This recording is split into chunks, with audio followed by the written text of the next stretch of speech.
sisters, Jennifer and Terri Reed, have always been fascinated with beach glass. As kids growing up on Lake Erie, they lived a block away from the shoreline, and there was plenty to be found. Our mom would take us down to the beach in the summer, 117 steps down, like a little mother duck, with all of us trailing behind her. And we'd always found it, played with it, but it was something that you collected and put in a jar at home. It wasn't turned into something. That was until many years later, when Jennifer was a stay-at-home mom and her son Spencer found a piece of beach glass that he liked. He asked his mother, who loved to make jewelry, to try and make a ring for him. I loved the marriage of the sterling silver with the cobalt piece of glass. I'm like, wow, this is beautiful, you know, I'm going to make a necklace. I have to get in there quickly so I don't break the glass. So she made a necklace, and she wore it out once. The reaction was immediate.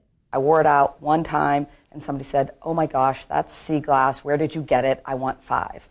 And I went, this is great. I could go to the beach, I could have my kids with me, and start this little business. Word of mouth about the unique pieces of jewelry grew fast, so Jennifer urged her sister Terri to come on board. Soon, Relish was officially born. On many days, you could find the adult sisters scouring the shores of Lake Erie, looking for treasures just like they did when they were kids. When you find a piece of glass that looks like a robin's egg, it's blue or red or pink or orange or yellow, which are some of the more rare colors, you have this feeling of fascination, mystery. A found treasure. Yeah. The women believe the intrigue with beach glass, which is an international phenomenon, has much to do with the mystery and history of where a piece of glass comes from. No two pieces are alike. We would always say, oh, the beach glass gods are shining upon us.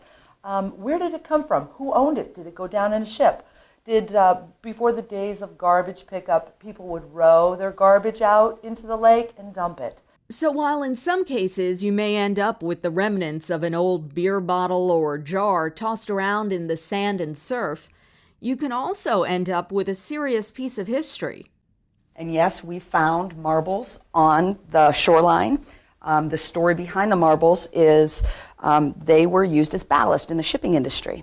So a freighter would go into port empty, but the Great Lakes are so tumultuous, especially during spring and fall, they would fill the hold with marbles. Before they went into port, they would dump the marbles out into the water. So they're considered a wonderful find. Terri says so is this rather large piece of beach glass, which was transformed with sterling silver into a beautiful bracelet. It's a great piece of glass, as you can see. And you don't find this stuff anymore like this. So it's really, really tough to find the little ones, let alone a really big one like this.